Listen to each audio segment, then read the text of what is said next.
बजा के स्वागत हो। पुराना साल बाय बाय, नया साल धमाकेदार हो।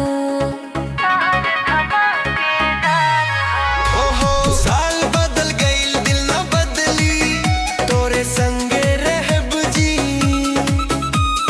दुख सुख छोड़ के नया साल में प्यारे प्यारे कहब जी।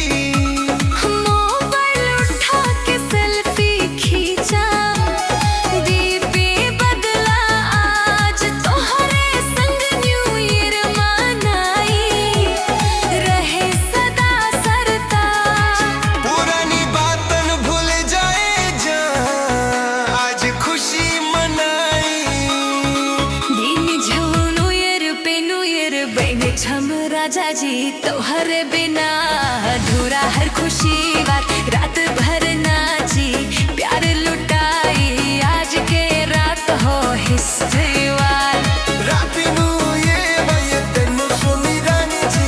हैप्पी न्यू ईयर भैया तेनू सोनी रानी जी।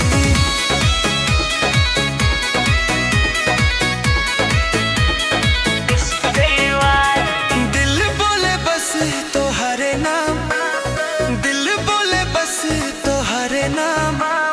दियो जी मास में प्यार बढ़ाई, साथ निभाई हर एक काम संग।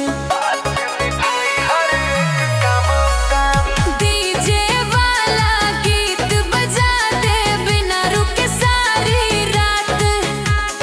ठुमका लागे रानी जब रुक जाला हर बात। लाल साड़ी काला चश्मा कतना चलू जान, तोहरे ऊपर लिख देनी बिनु सबके पहचान। हाथ पकड़ के कसम खाई, साथ निभाई सदा। नया साल नई कहानी, तोहरे संग हर अदा।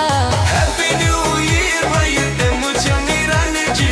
हैप्पी न्यू ईयर भैया तेनू सोनी रानी जी। झूमे शहर झूमे गली, तोहरे प्यार में पागल भईनी। नाचत बीते हर घड़ी, नाचत बीते हर घड़ी। 3, 2, 1